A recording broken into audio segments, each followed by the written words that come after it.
आ रहे हैं? सर मैं एक ही दिन सुबह जाके शाम में आ रही हूँ। तो ठीक है, मैं 2-3 दिन के आज इब्राहिम साहब खाली बैठना होगा तो बुढ़ाऊ भी बैठे रहना साहब, ये रोल था सर वो भी तो जरूरी है। या पहले विजय शांतिपुर रखे, उससे पहले नरेंद्रापुर रखे, बस।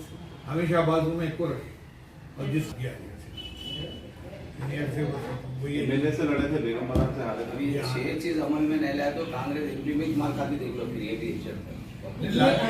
आप सही बोले, मुद्दे पे अभी तो आंध्रा इलेक्शन है ना, अभी एमएलए नए अस्सलामु अलैकुम वरहमतुल्लाहि वबरकातुहू।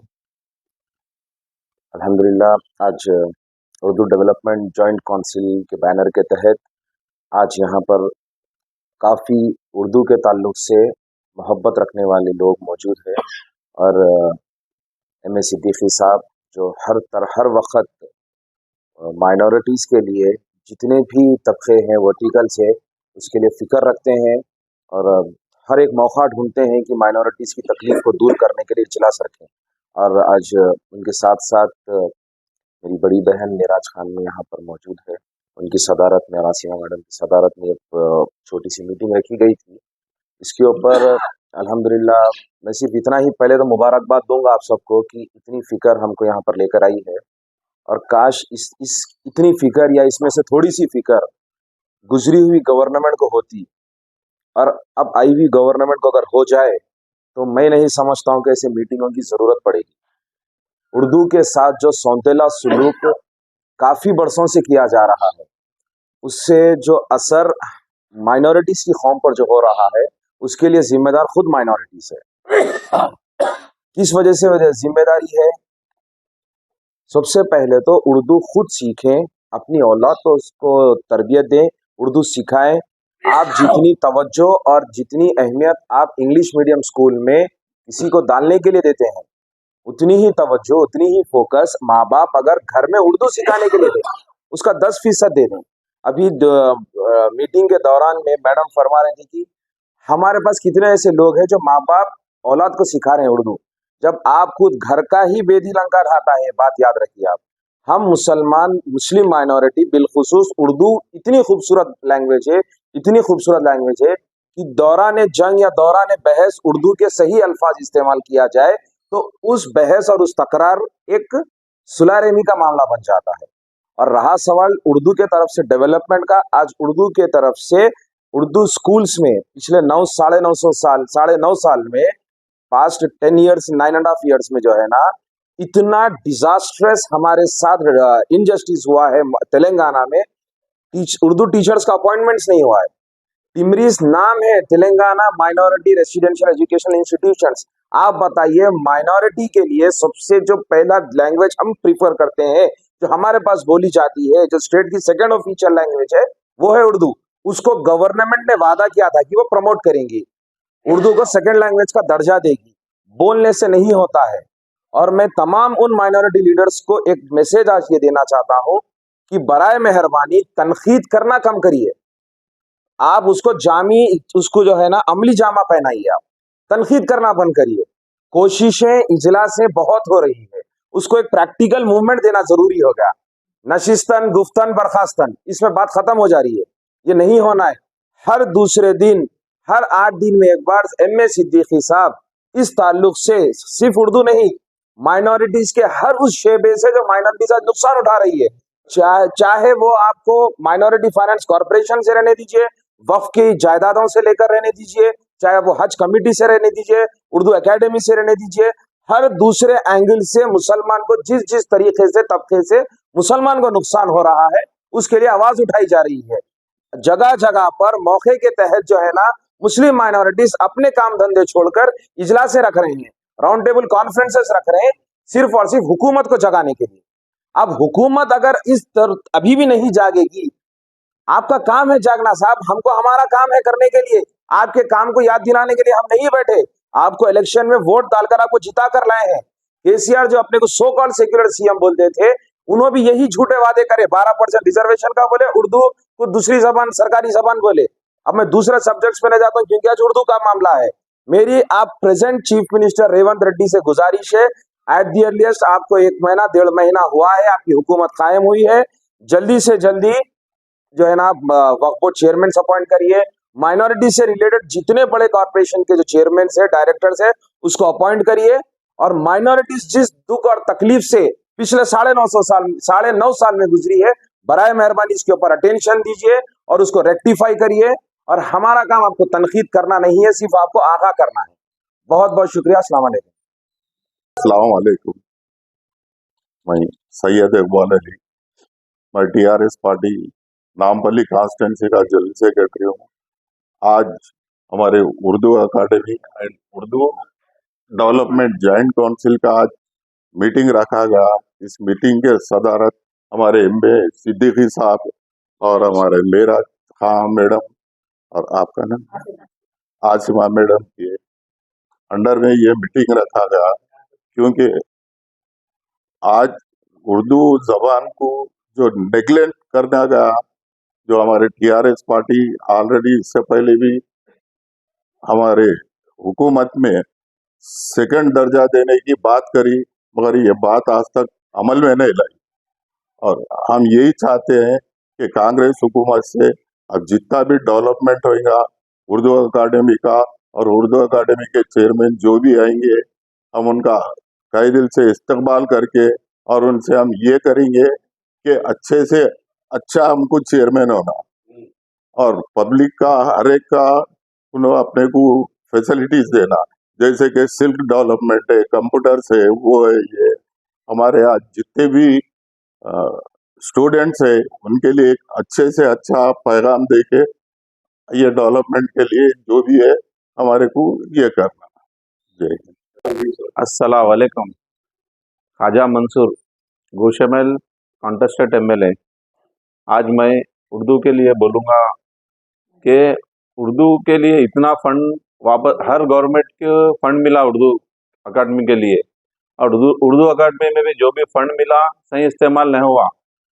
और उर्दू के लिए हर कोई धीरे धीरे दूसरे मज़हब के लोग भी उर्दू और अपने मज़हब के लोग भी जो भी उर्दू के लिए उर्दू पुराने लोग हर मज़हब के लिए उर्दू आती थी पहले, और अपने लोग पहले अब इस वक्त मौजूदा हालत में उर्दू अपने लोग पूरा ख़त्म कर दिए उर्दू के लिए। और जो भी फंड वक्फ बोर्ड में आया, जितना भी फंड था उर्दू के लिए, वो फंड वक्फ वाले छोड़ दिए। और ये जो गवर्नमेंट तेलंगाना गवर्नमेंट में जो फैसिलिटी नहीं मिली, अब हम ये चाह रहे कि कांग्रेस गवर्नमेंट में फैसिलिटी मिलने के लिए उर्दू फंड के लिए। जी अस्सलाम वालेकुम। मेरा नाम मोहम्मद अब्दुल खदीर है। आज Urdu development council joint council के जानिब से जो मुनक़्क़द किया गया है, उर्दू के बारे में तकरीबन जो सहूलतें होना था, तो सहूलतें कुछ नहीं रहने से सब मिलके आज एक तंजीम बना के आगे बढ़ के उर्दू के डेवलपमेंट के लिए काम करना चाह रहे हैं। और दूसरी बात, उर्दू एकेडमी का नाम रह गया, उर्दू के डेवलपमेंट का कुछ काम ही नहीं रहा। सरकार तवज्जो नहीं, जो सरकार आई गई लेकिन कोई काम नहीं हुआ। और फंड्स के बारे में भी काफ़ी कंजूसी करते रहे, 800 पैसे वापस कर रहे हैं लेकिन खर्च नहीं कर रहे। और उर्दू मीडियम के जानने में कम से कम उर्दू का जो है माइनॉरिटी स्कूल्स हैं, वहाँ पे कंपलसरी उर्दू मीडियम का उर्दू टीचर का ज़रूरत है, और वो उसका भी जो है कोई देखभाल करने वाला नहीं है। लिहाजा और अब हम ये जॉइंट काउंसिल की जानिब से ये गुजारिश कर रहे हैं कि आगे ऐसा ना हो कि हर जगह जो है उर्दू का जो है इंसाफ करने का जो है सरकार से मुतालबा कर रहे हैं। जहाँ तक मैं समझता हूँ साहब, एक डर है मुसलमानों में। अगर मोहम्मद इब्राहिम मुशरात कॉन्स्टिट्यूंसी से बिलोंग करता हूँ। मैं आर्किटेक्ट इंजीनियर हूँ और कम बिल्डर हूँ मैं। तो मेरे को ये शर्फ हासिल हुआ, सिद्दीकी साहब और कई दीगर हजरात मेरे को ये महफिल में बिठाए उर्दू डेवलपमेंट और जॉइंट काउंसिल का। पहली बात तो ये है, उर्दू हमारी शुरुआत सारे जहाँ से अच्छा हिंदुस्तान हमारा जब लिखा गया, इसके पूरे बोल उर्दू के थे। तो आज़ादी से पहले, आज़ादी और उसके बाद भी इसको कंटिन्यूएशन में रखा गया उर्दू को। और यहाँ तक तेलंगाना की बात है, मैं सीधा मुद्दे पे आता हूँ। उर्दू एकेडमी के जो चेयरमैन बने थे अंसारी साहब, लास्ट टाइम 4 इयर्स वो रहे चेयरमैन, और बजट था उसका 40 करोड़ रुपीज़। सो 40 करोड़ में उन्होंने यूसेज, मैं जहाँ तक मालूम है, कई चीज़ा नहीं करे उन्होंने। जहाँ की पहले था प्रमोशन था उर्दू का, पूरे दायरे में पूरे इंस्टीट्यूशन में प्रमोशन था, वो प्रमोशन नहीं हुआ बराबर। फिर सेकेंड फेज में आता, उसके कंप्यूटराइज थोड़े स्किल्स थे बच्चों को पढ़ाने के लिए, वहाँ पर भी कई सारे चीज मार खाए। और एक था शादी खाने बनाना, उर्दू घर बोल के नाम देना गया था और शादी खाने बनाओ बोले, उसके करीब करीब 9 करोड़ का इमदाद करे थे। कहाँ कहाँ पे है शादी खाने? आज हम जा रहे, हमारे लोग आज शादी खाने को जा रहे, 1-1 लाख 2-2 लाख 3-3 लाख रुपए शादी खानों में दे रहे। अब गरीब गुरबा अगर ये शादी खाने को यूज करता तो फ्री में शादियां होते, वलीमे होते थे। तो वहां पर भी लास्ट टाइम सरकार कहीं ना कहीं चूक गई थी। तो उर्दू को हमारी मातृ जबान है और उसको हल्का हल्का उसको भूल रहे हैं लोग, तो हम चाहते हैं ना भूले। और उसका जो भी एकेडमी का चेयरमैन बने, नेक्स्ट कांग्रेस गवर्नमेंट अभी फॉर्म पे है, जो भी चेयरमैन बना रहे अच्छे आदमी को बिठाइए, जहाँ की ये पूरे सहूलतें फराम करे आवाम को। और जो भी बजट मिल रहा, जैसा 40 करोड़ लास्ट टाइम था, make it to 50 crore, budget भी बढ़ाइए उसका और पूरे लोगों को उसकी सुविधा दीजिए। Thank you. अस्सलाम वालेकुम, मैं मिराज खान। आज यहाँ पर उर्दू के मामले में यहाँ पर हमारी मीटिंग लगी है। सभी नामी गिरामी लोग यहाँ पर बैठे हैं। तो इस ताल्लुक़ से काफ़ी कुछ मुझे मालूम पड़ा है जिसको यूटिलाइज़ नहीं किया गया था लास्ट प्रीवियस जो भी हुकूमत थी। अब जो कांग्रेस के उसमें आए हैं हम, तो अभी तक तो कोई चेयरमैन का इनेखाद नहीं हुआ है। अब जो भी चेयरमैन आया है, जो भी आया, जो फंड्स वगैरह स्कूल, जो मदरसे, लाइब्रेरी, जैसा सर ने बताया हमें, और इसके मुद्दे पे हमें जो भी फंड आया है, अब इस बार जो भी चेयरमैन आया है वो यूज़ होगा। मदरसों में काफ़ी चीज़ें सर ने बताया कमियां हैं, शायद इंशाल्लाह वो कमियां पूरी हो जाएगी। हाँ, ये बिल्डिंग्स नहीं है, जगह नहीं है, बच्चों को टीचर्स का जो भी टीचर्स है, जो भी उनकी सहूलतें हैं, कुछ नहीं है। तो वो पानी से लेके, खाने से लेके, उनके ड्रेस जो भी मटेरियल है उनका, तो वो फंड जो आता है, मुझे अभी पता चला है, सुनते थे, अब अमल करना है हमको, क्योंकि ये फंड आया है और यूज़ कहाँ हुआ है, और रिफ़ंड करे या नहीं करे ये यहीं पर है। अभी जो भी चेयरमैन आ रहे हैं, हम टीम के साथ जाके मिलेंगे और इस मुद्दे पे काम, बोलना नहीं करना है। उर्दू एकेडमी में जो जो चीज़ें यूटिलाइज करते थे वो हमें अब पता चला है, तो वो सब नील है। अब हम जो करेंगे मुद्दे पे काम करेंगे इंशाल्लाह, और प्रैक्टिकल होगा। अभी जो भी अब सीएम साहब लाएंगे चेयरमैन को, वो चेयरमैन खाली चेयरमैन नहीं रहेंगे, वो ये पूरे मुद्दों पे काम करेंगे और ये पूरी टीम हमारी साथ काम करेगी इंशाल्लाह। जज़ाकल्लाह। वालेकुम, मैं आसिमा।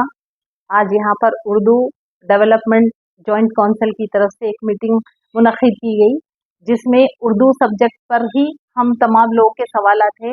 जो अब इंतखाब में चेयरमैन आएंगे, उनसे हमारी ये सब जो डिमांड है कि उर्दू स्कूल जहाँ की हालात इतनी ख़राब है कि हमारे बोलने से नहीं है, आप अपने लोगों को भिजा के इस स्कूल का मुआयना करवाइए, ताकि आपको सच सामने आए, आपको मालूम हो कि इस जो उर्दू स्कूल है जहाँ पर तालीम जो बच्चे हासिल करते, उनके बैठने के लिए फर्नीचर नहीं है, ज़मीन पे भी अगर बैठेंगे तो उनको बैठने के लिए शतरंजी का इंतज़ाम नहीं है, कोई उर्दू टीचर्स नहीं है वहाँ पर। अगर आप बैतुल खला देखेंगे तो वहाँ पर उसकी भी कोई सहूलत नहीं है। तो आप लोग जो चेयरपर्सन आएंगे तो उनका काम है कि ये तमाम चीज़ों के लिए गौर करें, और हम लोग जो उर्दू के लिए जो बात करें, उर्दू कंप्यूटर सेंटर्स कायम किए जाएँ, जहाँ पर ख़वातीन के लिए कुछ उनके रोज़गार बढ़ाने के लिए, उनके हालात अच्छे होने के लिए कंप्यूटर सिस्टम्स, उर्दू कंप्यूटर्स और सिलाई, ब्यूटी पार्लर्स वगैरह के ऐसे मौके फराहम किए जाए जहाँ पर ख़वातीन का भी फ़ायदा हो। बच्चों के साथ ख़वातीन का फ़ायदा होने से उनकी गरीबी जो हालात इस वक्त हालात से गुजर रहे लोग, वो उन्हें अपनी तमाम परेशानियों से बाहर आए। मेरी अब जो आने वाली हुकूमत उनसे गुजारिश है कि इस पर गौर किया जाए। अस्सलाम वालेकुम। आज उर्दू डेवलपमेंट जॉइंट काउंसिल के जानिब से ये मीटिंग रखी गई है उर्दू के ताल्लुक़ से। उर्दू के ताल्लुक़ से मैं इतना ही कहूँगा, उर्दू है जिसका नाम सारे जहां में धूम है। उर्दू ज़बान हमारी एक मादरी ज़बान है और एक बहुत ही मीठी और एक चाशनी ज़बान है। उर्दू ज़बान के चाहने वाले सारे वर्ल्ड में फैले। उर्दू ज़बान सिर्फ खालिस ये हमारे तेलंगाना या हिंदुस्तान में नहीं, बैरून ममालिक के अंदर भी उर्दू बोलने वालों की बहुत बड़ी तादाद है। आज उर्दू ज़बान का वो मुकाम है, यूनाइटेड नेशन के अंदर भी आप कोई दरख्वास्त देना हो तो आप उर्दू में दे सकते हैं, जबकि उर्दू ज़बान को हमारी तेलंगाना रियासत में दूसरी सरकारी ज़बान का दर्जा दिया गया है। और दूसरी सरकारी ज़बान का दर्जा देने की वजह ये है कि आप उर्दू के अंदर दफातर के अंदर जाके मुरासलत, खत किताबत, आप रिप्रेजेंटेशन जो चाहे आप दे सकते हैं। लेकिन बड़े अफसोस की बात है कि आज उर्दू को दूसरी सरकारी ज़बान का दर्जा मिलने के बाद भी आज दफातर के अंदर ट्रांसलेटर्स को भी कभी इंतज़ाम किया गया है, उनको भी मुकर्रर किया गया है। दफातर के अंदर बैठ के वो लोग उर्दू में अगर कोई दरख्वास्त देते हैं तो वो दरख्वास्तों को जो है का ट्रांसलेशन करके हुकूमत तक पहुंचाना। लेकिन इसके बरखिलाफ आज अब इस वक्त कोई इसके ऊपर जो है काम नहीं हो रहा है। दफातर के अंदर उर्दू में कोई दूसरी सरकारी ज़बान होने के बावजूद भी कोई मुरासला या कोई लेटर देते हैं तो वो लोग लेने के लिए तैयार नहीं है। फिर उससे हट के उर्दू के ताल्लुक से उर्दू के साइन बोर्ड्स हर दफ्तर के ऊपर लगे हुए होना चाहिए। जितने डिपार्टमेंट हैं आज कहीं पर भी उर्दू के साइन बोर्ड दिखाई नहीं देते हैं। जैसे कि आप देखिए, पहले बसेस के ऊपर उर्दू के साइन बोर्ड लगे हुए रहते थे, हॉस्पिटल के ऊपर उर्दू के साइन बोर्ड लगे हुए रहते थे, दफ्तरों के ऊपर उर्दू के साइन बोर्ड लगे हुए रहते थे। अब जबकि एक इतनी आलीशान इमारत यहाँ हमारे हैदराबाद के अंदर, तेलंगाना रियासत के अंदर हमारे माजी के चीफ मिनिस्टर चंद्रशेखर राव ने बनाई सेक्रेटेरिएट, उसके अंदर भी हम जाके देखे हैं कि हर मिनिस्टर के जो है इजलास के सामने उर्दू में तख्ती लगी हुई होती है, तख्ती के ऊपर कम से कम उर्दू में लिखा हुआ होना चाहिए, तो उसे भी जो है नदारद कर दिए हैं। आज दफातर के ऊपर भी जो है उर्दू का जो है नाम निशान नहीं दिखाई दे रहा है। तो हर सतह से आज आहिस्ता आहिस्ता उर्दू को जो है नुकसान पहुंचाया जा रहा है। उर्दू किसी मज़हब की ज़बान नहीं है, उर्दू किसी की ज़बान नहीं है, उर्दू सबकी ज़बान है। उर्दू ज़बान एक बहुत ही मीठी ज़बान है। उर्दू की इतनी मकबूलियत है कि आज आप देखिए हिंदुस्तान के अंदर बड़ी बड़ी किताबें अगर आप देखेंगे तो उर्दू के अंदर बहुत ही अच्छी किताबें आपको मिलेंगी।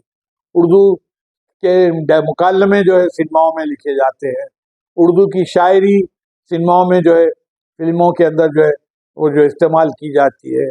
आज हर जगह उर्दू का जो है एक ज़माने में बोलबाला था, आज जबकि हर सतह से उर्दू को नज़रअंदाज कर दिया जा रहा है। तो मैं इस मौके पे ये कहूँगा कि एक ज़माने में उर्दू रोटी और रोज़गार की ज़बान थी। आज उर्दू को ये समझते हैं लोग कि भाई उर्दू में हम बच्चे को पढ़ाएंगे तो उर्दू हमारे बच्चे को जो है अंग्रेज़ी में पढ़ाने में फ़ायदा रहेगा, उर्दू में पढ़ाएंगे तो नौकरी नहीं मिलेगी, उर्दू में पढ़ाएंगे तो बच्चा काबिल नहीं बनेगा, उर्दू में नहीं पढ़ाएंगे तो बड़ा ऑफिसर नहीं बन सकेगा। तो ये सब गलत सोच है। हमको चाहिए कि हम जितना हो सके अपने बच्चों को उर्दू सिखाएं, और उर्दू के अंदर ही हमारा पूरा लिटरेचर है, हमारी पूरी तहजीब है उसके अंदर। तो आज उर्दू की जो आहिस्ता आहिस्ता जो है ख़त्म करने की जो कुछ साजिशें, कोशिशें जो हो रही हैं, हमें चाहिए कि उर्दू को ज़िंदा रखें। आज जबकि उर्दू के ताल्लुक़ से भी रियासत तेलंगाना के अंदर उर्दू एकेडमी बनाई गई है, जबकि उर्दू एकेडमी का मकसद मतलब ये था कि शायर, अदीब, राइटर, पोएट और छोटे छोटे अखबार वालों को, ये सब लोगों को इश्तिहार देना और उर्दू को फ़रोग़ देना, उर्दू की तरक्की होना। लेकिन आज उर्दू एकेडमी के अंदर भी बजट आता है और वो बजट जो है सही तरीके से तकसीम नहीं होता है और वो बजट का गलत बेजा इस्तेमाल होता है। ये सब चीज़ें खराबियाँ पैदा हो गई हैं। ना आज कोई अखबार वालों को कुछ मदद मिल रही है उर्दू एकेडमी से, ना आपके जो है उर्दू के जो है शायर, अदीब, जो राइटर हैं, जो माशी तौर से कमज़ोर हैं, वैसे लोगों को भी कोई इमदाद नहीं मिल रही है। तो आज बड़ा अफसोस होता कि हर साल बजट आता करोड़ों रुपए का, लेकिन वो बजट जो है सही ढंग से इस्तेमाल नहीं होता और उर्दू को जो है, उर्दू दान तबके को जो है कोई उर्दू एकेडमी से इस वक्त मौजूदा हालात में फ़ायदा नहीं हो रहा है। तो आज हमारी गुजारिश ये है, हुकूमत तेलंगाना उर्दू को फ़रोग़ दे और फ़रोग़ उर्दू के ऊपर जो है काम हो और उर्दू को उसका जो है जायज़ मुकाम दिया जाए। ये इस मौके पर मैं ये कहना चाहता हूँ। Thank you.